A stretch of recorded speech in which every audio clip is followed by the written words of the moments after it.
Bonsoir à tous, bonsoir Jean-Marc. Bonsoir François. Voici les titres que nous développerons dans cette édition. Que peut apporter Toulouse en vue du sommet mondial sur le climat qui se tiendra à Paris l'an prochain? C'est un ancien ministre, Jean Glavany, qui a été mandaté par Pierre Cohen pour y réfléchir. Il rendait ses conclusions aujourd'hui. Souvent mis en avant en période hivernale, les Restos du Cœur ont aussi besoin de dons pour le reste de l'année. Ils organisent une collecte jusqu'à demain. Nous sommes allés à leur contact. Et puis la compagnie internationale du Cirque du Soleil est en représentation au Zénith jusqu'à dimanche. Nous vous donnerons un avant-goût de leur spectacle intitulé Kidam. Mais pour débuter, Jean-Marc, la mairie de Toulouse veut être force de proposition en vue du sommet mondial climatique de Paris en 2015. Et oui, pour ce faire, Pierre Cohen a mandaté Jean Glavany, l'ancien ministre, pour plancher sur le sujet. Qu'en est-il ressorti? Jérôme Bollock a recueilli les informations. En septembre 2015, Toulouse pourrait bien accueillir un grand forum des solutions. Voici la principale proposition du rapport sur la transition énergétique de l'agglomération, remis ce matin par Jean Glavany à Pierre Cohen, un ami de longue date. L'idée est d'apporter du concret avant un sommet qui sera plus politique et forcément un peu plus abstrait. Et c'est comme ça qu'on est arrivé à l'idée, je suis arrivé à l'idée qu'il fallait qu'il y ait un forum des solutions. Une conférence mondiale des solutions concrètes où montrant que des collectivités mais aussi des entreprises étaient déjà engagées dans la transition énergétique, prenaient déjà des initiatives concrètes qui marchaient et que c'était un secteur de l'activité économique qui créait de l'emploi, qui était très dynamique. Cette manifestation, qui devrait durer au moins 3 jours, a déjà obtenu l'aval de Nicolas Hulot, envoyé spécial du président de la République pour la protection de la planète. Pour Jean Glavany, Toulouse a toute légitimité à accueillir ce grand forum. Toulouse est une métropole qui s'est déjà engagée dans la transition énergétique, qui a de grandes entreprises industrielles, de grandes entreprises de toute taille engagées dans ce processus, mais aussi qui a des laboratoires de recherche et des collectivités, une collectivité, la métropole en particulier, engagée dans un plan climat. L'événement sera définitivement mis sur les rails au lendemain des municipales en cas de victoire de Pierre Cohen. Le maire sortant, qui à 15 jours du premier tour, multiplie les sorties autour des problématiques écologiques. Une initiative qui n'est pas passée inaperçue du côté d'Europe Écologie Les Verts, qui compte bien riposter et reprendre la main dans cette campagne municipale sur leur sujet de prédilection. Demain d'ailleurs, Emmanuel Cos, la secrétaire nationale du parti, viendra au soutien d'Antoine Maurice et de Michel Bleuse. Tous deux participeront, tous trois même, à la manifestation prévue pour la défense des droits des femmes. Départ demain 14 h depuis Jeanne d'Arc pour cette manif. Et 500 tonnes au-dessus de la rocade, la ligne en vol, François. Oui, la ligne en vol, c'est, on le rappelle, la liaison de tram qui se connectera à l'aéroport au premier semestre 2015. Ce week-end, le pont qui enjambera la rocade à proximité de Toulouse-Bagnac va être posé. Une étape spectaculaire et déterminante que vous détaille Fabien Tacard-Blanchin. Atterrissage prévu ce week-end. Les travaux de la ligne en vol du tramway rentrent dans une nouvelle étape. L'installation de la passerelle de 500 tonnes débute vendredi soir. À Blagnac, une section de l'autoroute A621 sera fermée tout le week-end.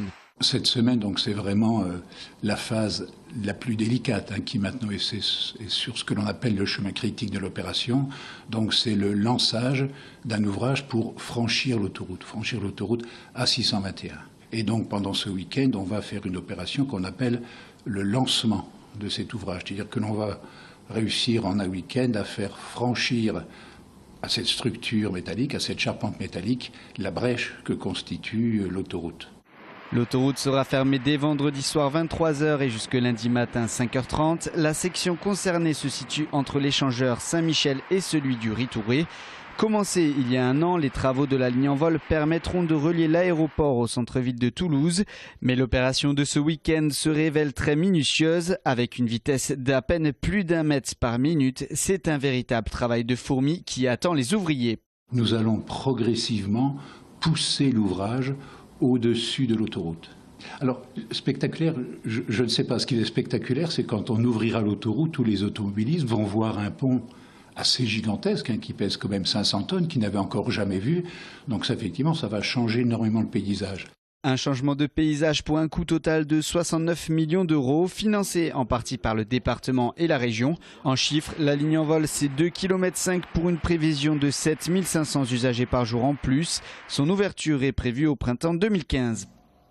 Voilà, solidarité à présent avec la collecte nationale des Restos du Cœur qui commence aujourd'hui, Jean-Marc. Et oui, des bénévoles sont répartis un peu partout dans la France, dans les centres commerciaux. Ce matin, à la Beige, dès 9 h du matin, il y avait donc un appel aux dons. En Haute-Garonne, ils sont 1400 bénévoles à se mobiliser sur 2 jours. Postés dans les centres commerciaux, ils réceptionnent les dons à la sortie des caisses des supermarchés. Ils ne sont pas là pour pousser à donner, mais plutôt pour simplifier la démarche, et leur présence paye. Franchement, j'y ai pensé en les voyant à l'entrée. Donc c'est spontanément parce que je les ai vus, je l'ai fait, mais sinon je l'aurais pas fait autrement. Quand on est sollicité, c'est plus facile de donner. Donc là, on fait les courses, on rajoute 1 ou 2 produits, ça nous coûte pas grand-chose et c'est plus facile à mettre en œuvre. C'est important parce qu'il y en a qui n'ont rien à bouffer, et à faire manger, pardon, et que voilà, donc moi j'estime que quand même on ne peut pas, surtout qu'il y a des enfants et qu'on ne peut pas les laisser mourir de faim. Conserve de légumes et de viande, riz, pâtes, lait ou encore petits pots pour bébés, l'appel aux dons concerne les denrées alimentaires non périssables. Mais la collecte ne s'arrête pas là, les Restos du Cœur réceptionnent aussi des produits d'hygiène et d'entretien. Des demandes basiques qui touchent un large public. J'ai l'impression que les gens savent aussi que personne n'est à l'abri de ce qui peut arriver, quoi. Moi je trouve que les gens sont généreux et puis ils posent même pas de questions. Ils passent, ils donnent quelque chose, un sourire. Voilà, la prochaine fois ça fait un peu dramatique. Mais sinon les gens sont, voilà, naturellement, ça se fait, voilà. J'ai l'impression que personne ne se sent forcé. L'an dernier, 11 tonnes de denrées alimentaires ont ainsi été récoltées rien que dans ce centre commercial. À l'échelle du département, le total s'élève à 250 tonnes. Une contribution citoyenne indispensable pour les Restos du Cœur. Cette collecte est importante au vu de la baisse de l'aide européenne. Cette collecte compense une partie des produits que nous n'avons plus et permet de faire la campagne toute l'année, c'est-à-dire elle va couvrir la période d'avril à novembre. La collecte continue demain. Les produits seront ensuite référencés et stockés dans des entrepôts de l'association. En 2013, ces denrées avaient permis la distribution d'1 300 000 colis repas en Haute-Garonne. C'est 1% de la distribution nationale. Et pour être complet, on vous signale que les restos ont également besoin de bénévoles pour assurer la collecte puis le tri des marchandises. Un numéro pour tout renseignement, le 05 34 40 12 12. Et parlons élections maintenant, François, mais les élections européennes. Oui, un scrutin dont les Français se désintéressent de plus en plus, et ce depuis 1994. Elles se dérouleront le 25 mai prochain. À plus de 2 mois du scrutin, les instances s'inquiètent du peu d'intérêt des électeurs et d'un possible fort taux d'abstention. Selon l'Eurobaromètre de février, 80% des Français ne se sentent pas très bien ou pas du tout informés sur les questions européennes. La campagne sera courte, il faut donc informer dès maintenant. Jérôme Bolloc, Alain Sorat. En fin de semaine dernière, au DOC de Paris, un grand dialogue était organisé entre dirigeants politiques et citoyens. Objectif, intéresser les personnes présentes aux questions européennes et aux élections à venir. Cette fois-ci, le bulletin de vote qui va permettre de choisir des députés européens qui doivent être présents, qui doivent être efficaces, qui doivent connaître leur dossier, qui doivent rendre des comptes, et en même temps, sans doute, le président de la Commission européenne. Donc c'est un double sens pour chaque vote. Et moi, je peux vous dire comme commissaire européen, parce que je présente les lois à Bruxelles, à ceux qui décident, les ministres d'un côté et les députés européens de l'autre, que ces députés européens, ils ont au moins autant d'efficacité, d'importance, d'influence que des députés nationaux. C'est important de voter aux élections européennes. Thierry Repentin n'a pas hésité à le dire, le 25 mai pourrait se transformer en 21 avril si l'on n'y prend pas garde. Pour lui, tout l'enjeu est de savoir quelle Europe on veut, libérale, conservatrice ou encore social-démocrate. L'Europe, elle est présente dans la vie quotidienne de nos concitoyens. Les politiques sociales, les grandes politiques d'investissement sur les grandes infrastructures, les politiques de formation professionnelle, les politiques de la recherche et du développement, de l'enseignement supérieur. Tout cela, en France, avec des priorités du gouvernement français, ne peut trouver de concrétisation sans les outils et les moyens que nous donne l'Europe. C'est un peu comme les communes. Aujourd'hui, pour répondre à leurs besoins de leurs concitoyens à l'échelle communale, les communes se regroupent, elles forment un projet politique à l'échelle de l'intercommunalité. Elles vont monter des politiques à l'échelle de l'intercommunalité. Eh bien, l'Europe, elle est au pays, en quelque sorte, ce que l'intercommunalité est aujourd'hui aux communes. Aujourd'hui, les derniers résultats de l'Eurobaromètre sont inquiétants. Seuls 28% des Français disent avoir confiance en l'Union européenne contre 63% des personnes en moyenne en Europe. Et bien que le siège du Parlement soit à Strasbourg, seuls 44% des Français savent que les députés européens sont directement élus par les citoyens. Et politique toujours, Jean-Marc, avec une rumeur qui annonçait un possible retrait d'Elisabeth Beleobre, candidate sans étiquette au municipal. Eh bien, il n'en sera rien. Oui, en effet, l'actuelle adjointe au maire a présenté hier sa liste intitulée Rassemblement citoyen, une liste de 69 noms. Et la candidate mise à part, aucune des personnes inscrites sur cette liste n'a d'expérience politique. Nous l'écoutons au micro de Marion Posier sur les points essentiels de son programme. La première préoccupation, c'est une meilleure vie pour tous à Toulouse, autour de l'emploi. Cette préoccupation d'emploi et d'une économie locale recentralisée sur la pluriéconomie, la diversité de l'économie et une économie créatrice d'emplois locales et non délocalisables, toujours passer au crible de l'écologie. Et ce que nous proposons, c'est un maillage de microbus qui va créer pour le prix un investissement, un tiers d'une ligne de BHNS, on peut créer 60 lignes de microbus et le but, c'est de créer toute la ville et toutes les villes de la communauté urbaine avec ce maillage. Et c'est ça que je veux dire. L'originalité de notre liste, c'est ça. C'est qu'on s'est adressé, et c'est qu'on porte et c'est qu'on est constitué de citoyens qui avaient oublié qu'ils étaient des citoyens. À l'aéronautique à présent, record de chiffres, record de commandes. Les besoins en avions n'ont jamais été aussi élevés. Airbus estime d'ailleurs que 29 220 avions neufs seront nécessaires dans les 20 prochaines années, ce qui nous donne un marché évalué à 4 400 milliards de dollars. Un marché que se partagent dans les grandes largeurs Airbus et Boeing. Mais cette situation dite de duopole peut-elle sérieusement être remise en cause dans les années à venir? On écoute Philippe Jarry, membre de l'Académie de l'air et de l'espace.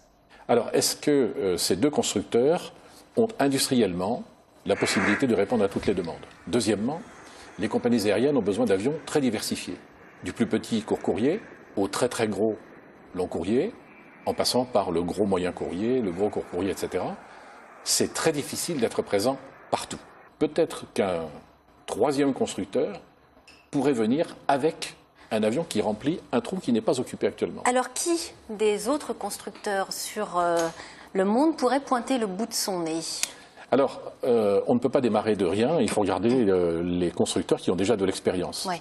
On peut dire que ceux qui ont véritablement de l'expérience sont deux.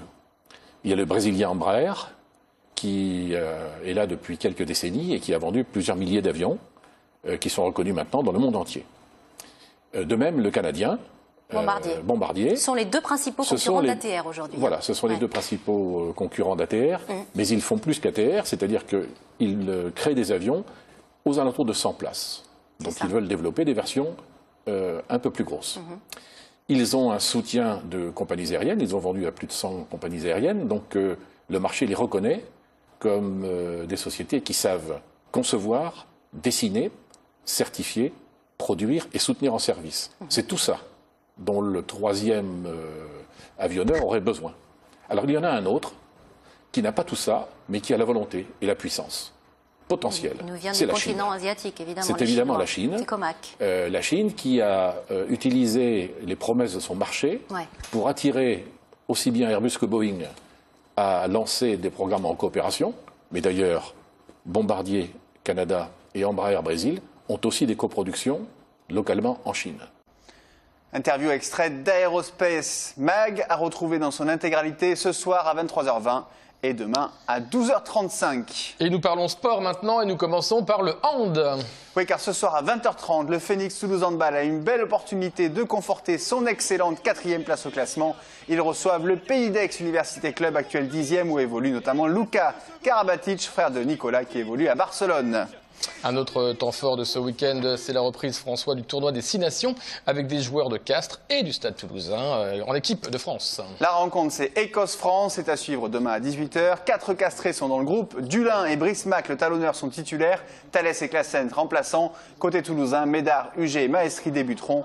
Doussin et Ficou seront sur le banc.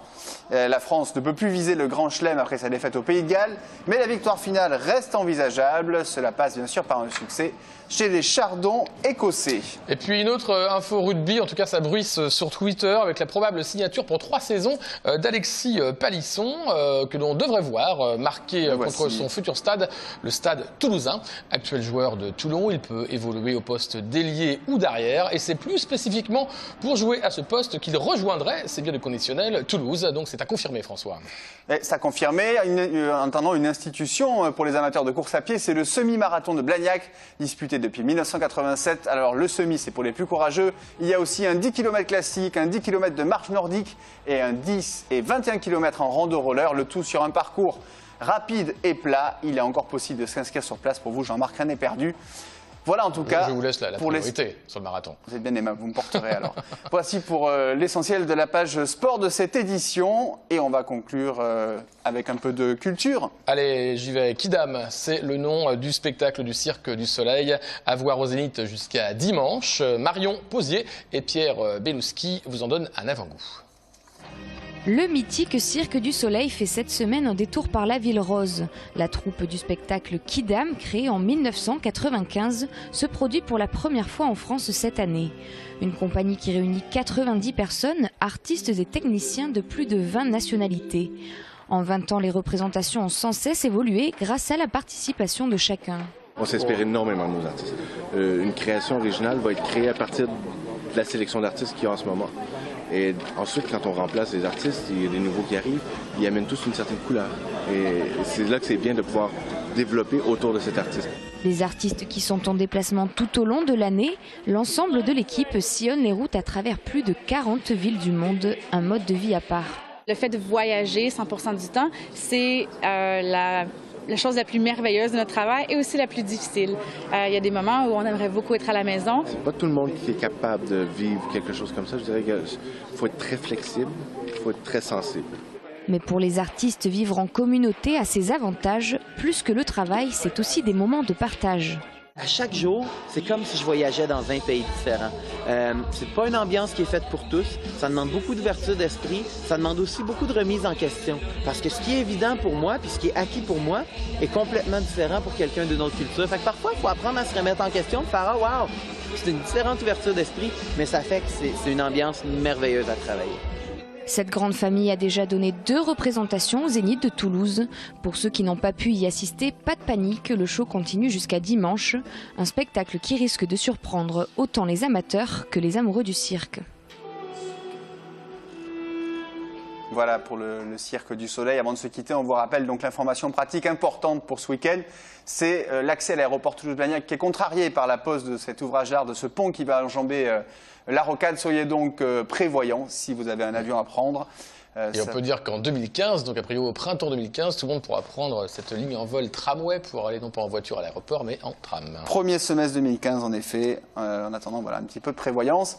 C'est ainsi que nous nous séparons. On vous souhaite le meilleur week-end possible. Et vous nous souhaitez un week-end ensoleillé cette fois-ci. La semaine dernière, vous avez dit que c'était pourri et vous avez eu tort, je crois. Tant mieux, j'aime bien avoir tort quand c'est comme ça. Très bien. Lundi, vous retrouverez Sophie Voinis. À bientôt.